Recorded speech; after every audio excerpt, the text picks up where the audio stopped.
On va commencer par dessiner un petit cercle au centre de la feuille, entouré d'un plus grand cercle. On va ensuite dessiner un trait en dessous du petit cercle. On va ensuite prendre à l'aide de notre crayon la distance qui est entre le centre du petit cercle et l'extrémité du grand cercle, et reporter cette distance 1,5 fois sur la gauche et 1 fois sur la droite. On dessine ensuite une courbe qui va du point gauche au point droit, sans passer par le dessus du grand cercle.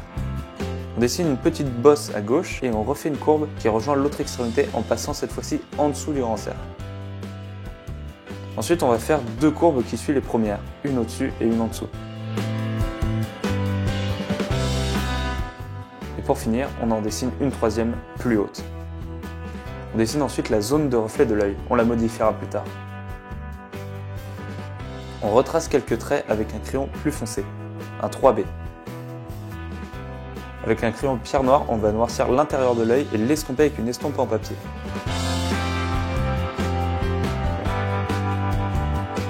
On va ensuite, avec notre crayon 3B, griser la partie supérieure de l'œil et l'estomper avec notre estompe en papier.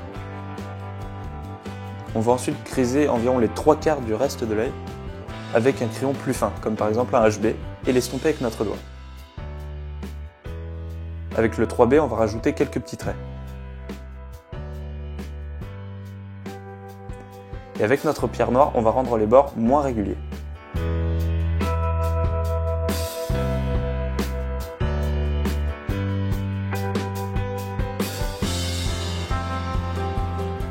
Et on estompe toujours avec l'estompe en papier. Pour la partie qu'on n'a pas grisée, on va mettre du crayon HB sans trop appuyer et en estompant avec le doigt doucement. Puis on va rendre la bordure moins régulière avec notre pierre noire et l'estompeur.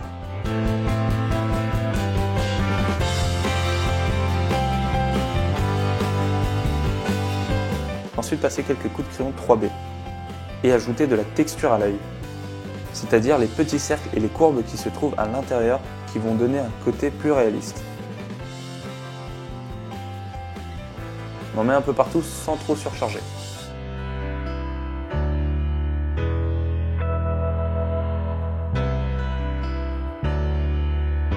On peut passer quelques coups de crayon et quelques coups de gomme au niveau du reflet pour le rendre plus réaliste, même si on le retravaillera plus tard.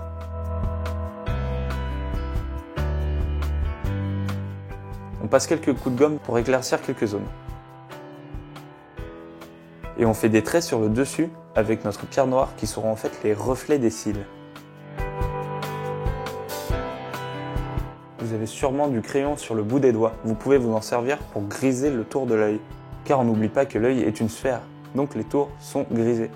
Vous pouvez accentuer l'effet en rajoutant du crayon et en estompant toujours avec le doigt. Comme pour l'intérieur de l'œil, on va faire quelques traits avec notre pierre noire qui seront toujours les reflets des cils. Et on grise l'extrémité de l'œil avec un crayon 3B qu'on estompe avec notre estompe en papier.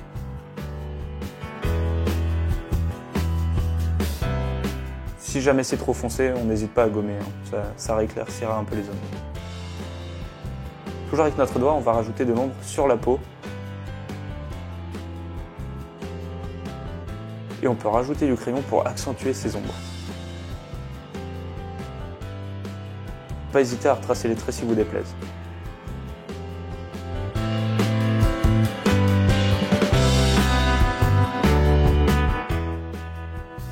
On va ensuite faire les cils avec un crayon HB assez fin, pour vérifier les formes, qu'on va ensuite repasser avec un crayon 3B ou 2B. Une fois fait, on va retracer les bases des cils avec notre pierre noire sans forcer. On va ensuite rajouter de l'ombre sur la partie qui se trouve en dessous des cils avec un crayon 3B. Et on va foncer la courbe du dessus avec le crayon 3B et l'estompe en papier.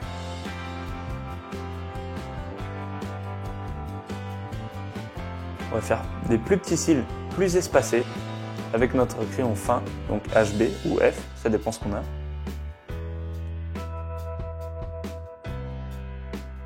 Et repasser les bases avec la pierre noire.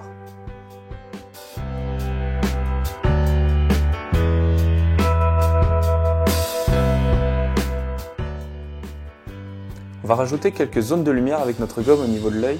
J'utilise ensuite mon estompe en papier pour assombrir la partie supérieure de l'œil et retracer le reflet. Ne pas hésiter à venir assombrir encore quelques zones, retravailler les détails, repasser des coups de crayon. Ne pas hésiter à s'éloigner du dessin pour voir à quoi il ressemble de loin. C'est le seul moyen de remarquer ce qui manque.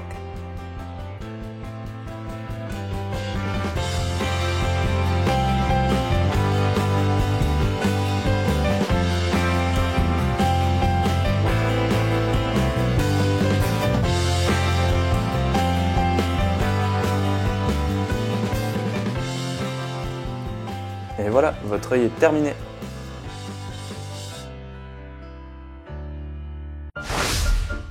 Cette vidéo vous a plu? Alors n'hésitez pas à vous abonner pour ne manquer aucune de nos vidéos. Vous pouvez aussi nous suivre sur Twitter et Facebook ou nous retrouver directement sur le site de Pratix.